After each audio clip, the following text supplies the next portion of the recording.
In the late 1990s, Marvel, the company behind Spider-Man, the X-Men, and the Avengers, was bankrupt.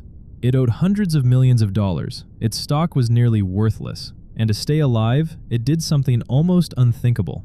It sold off the movie rights to its own greatest heroes for a few $1,000,000 each.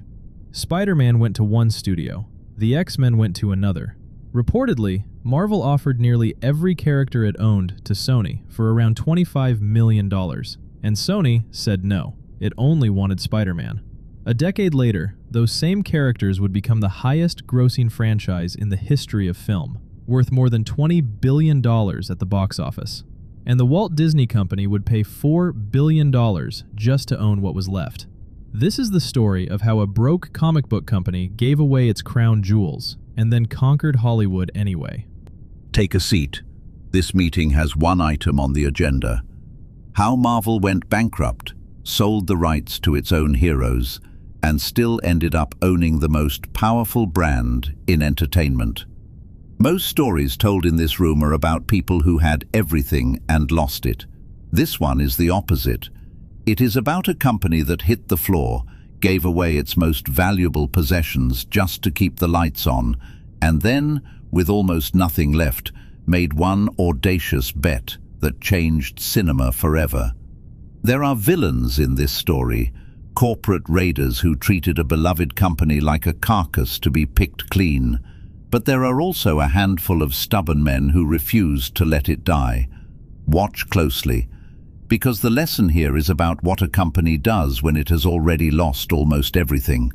Marvel was born in 1939, a small publisher of comic books in New York. For 2 decades, it was an ordinary company in an ordinary business. Then, in the early 1960s, a writer named Stan Lee, working with brilliant artists like Jack Kirby and Steve Ditko, did something new. Instead of perfect, godlike heroes, they created flawed, human ones. Spider-Man was a broke, anxious teenager.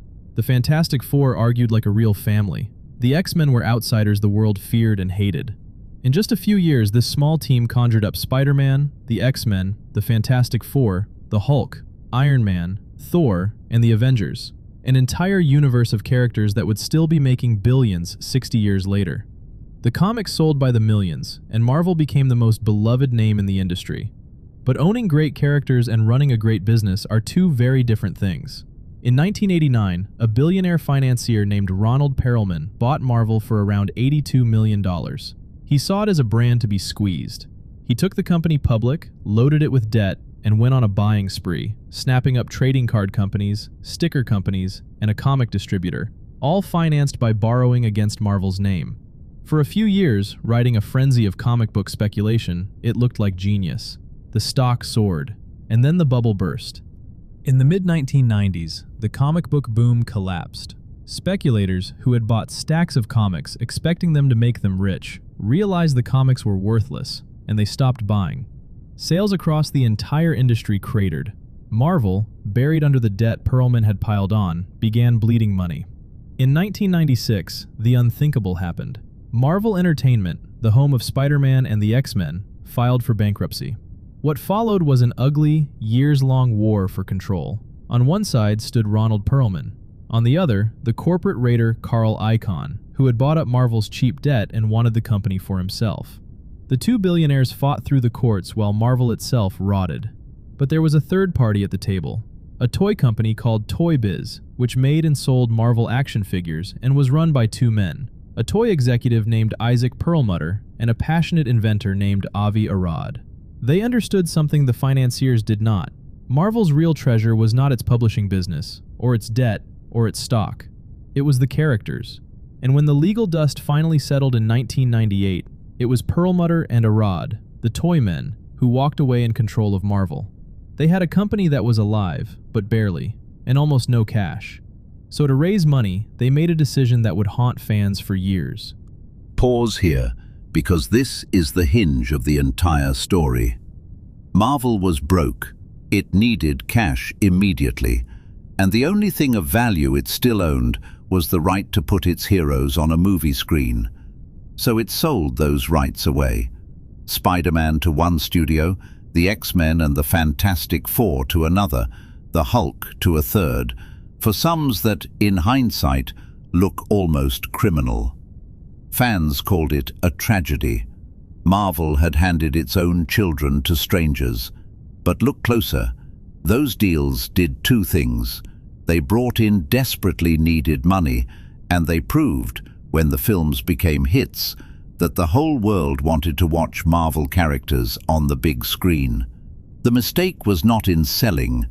The mistake, for the studios who bought, was in not understanding what they were buying.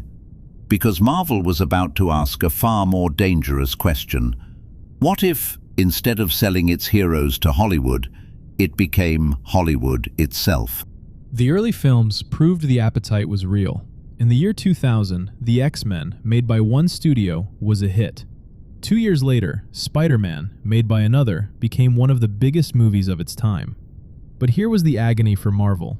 When Spider-Man earned hundreds of millions of dollars, most of that money went to the studio that had bought the rights, not to Marvel, which had created him. Marvel was watching other people get rich off its own imagination. So a small group inside the company, led by a young executive named Kevin Feige, pushed a radical idea.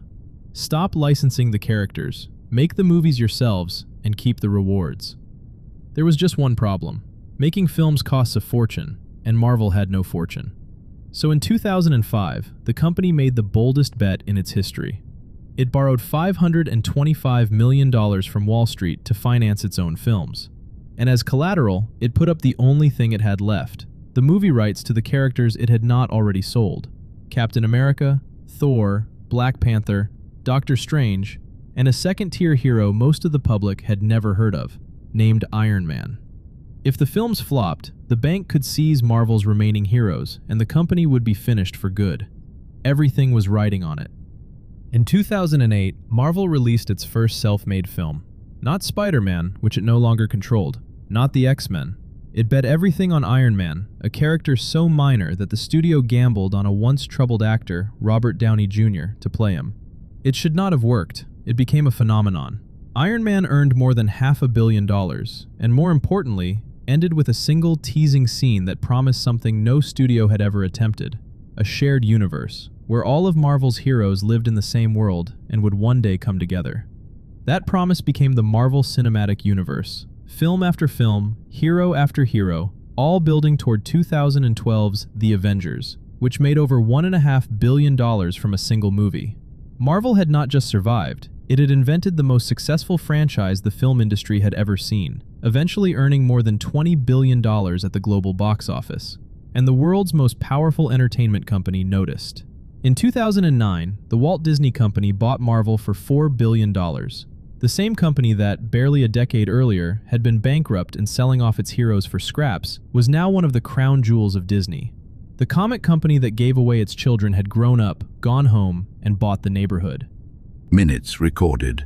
Before we adjourn, one question for the room, and do leave your answer in the comments.